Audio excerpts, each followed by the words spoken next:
বন্ধ অন্নপূর্ণা ভান্ডার।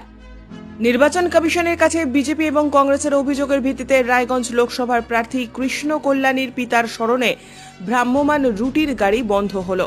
আজ সাংবাদিকদের মুখোমুখি হয়ে কৃষ্ণ কল্যাণী জানান, আজ থেকে ২৬ তারিখ পর্যন্ত রুটির গাড়ি বন্ধ করা হলো। নির্বাচনের পরের দিন থেকে তা আবার চালু করা হবে। পাশাপাশি তিনি আরও বলেন, লোকসভা নির্বাচনের পর ইসলামপুর মহকুমাতেও আরেকটি রুটির গাড়ি চালু করবেন বলেও জানান তিনি। বিজেপি শিবির বুঝতে পেরেছে তারা জিততে পারবে না, সেই কারণে সাধারণ খেটে খাওয়া মানুষের পাশে তিনি দাঁড়িয়ে যেটুকু সাহায্য করছিলেন তা বন্ধ হলো।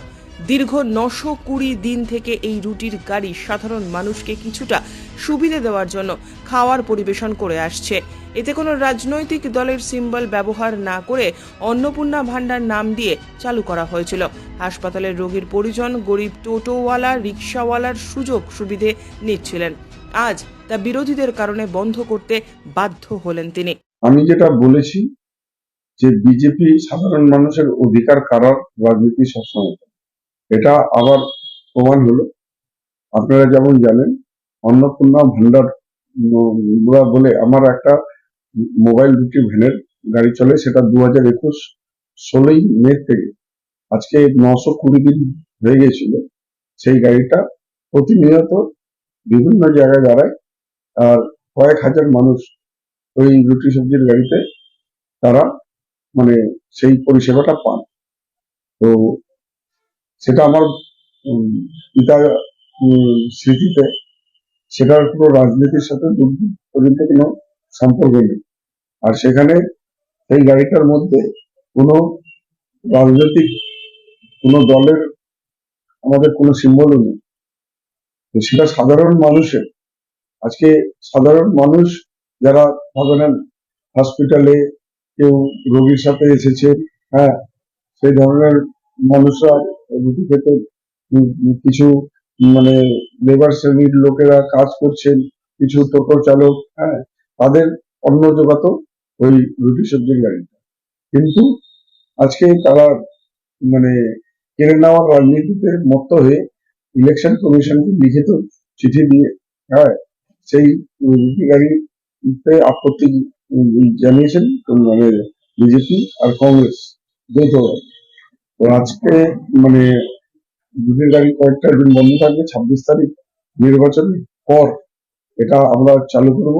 আর একটা আমি রায়গঞ্জবাসীকে বলে যাই, আমি যতদিন বেঁচে আছি আমার বাবার স্মৃতিতে এই রুটি সবজির গাড়িটা প্রতিনিয়ত চলবে আগামী দিনে। আর আমি যদি মানে ইলেকশনের পর রায়গঞ্জবাসী, রায়গঞ্জ লোকসভা কেন্দ্রে লোকেরা যে হিসাবে আমাকে আশীর্বাদ দিচ্ছেন, যে হিসাবে ভালোবাসা দিচ্ছেন, আগামীতে এটা আরেকটা রুটি সবজির গাড়ি বার করবো, সেটা ইসলামপুর সাব ডিভিশনে চালাবো।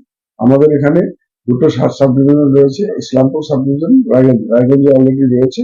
এরপরে ইসলামপুর সাব ডিভিশনও আমাদের এই অন্নপূর্ণা ভান্ডারের দ্বিতীয় গাড়ি চালু হবে, যাতে 5 নম্বর রায়গঞ্জ কেন্দ্রের প্রত্যেকটা মানুষ এই রুটি সবজি গাড়ির যাতে পরিষেবাটা পান, সেই দিকে আমরা সংকল্পবদ্ধ।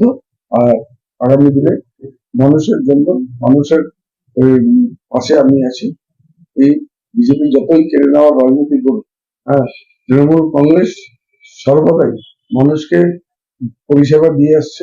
আজকে তারা ভাবেন সাধারণ মানুষের 100 দিনের কাজের টাকা দেয়নি, কেড়ে নিয়েছে। সেই টাকাটাও তৃণমূল কংগ্রেস সরকার দিয়েছে। এরপরে আবাস যোজনারও টাকা কেন্দ্র সরকার আটকে রেখেছে। আমাদের মাননীয় মুখ্যমন্ত্রী ওটাও কথা দিয়েছেন যে কিছু সময় দিবেন, সেই সময় মধ্যে যদি কেন্দ্র সরকার না দেয়, সেই আবাস যোজনার টাকাটাও 11,54,000, যার মূল্য 8,134 কোটি টাকা, সেই টাকাটাও মামাটি মানুষের সরকার দেবে। আর আগামী দিনে মানুষের সাথে আর মানুষের পাশে মামাটি মানুষের সরকারই আছে আর থাকবে। ব্যুরো রিপোর্ট, উত্তরের প্রহরী।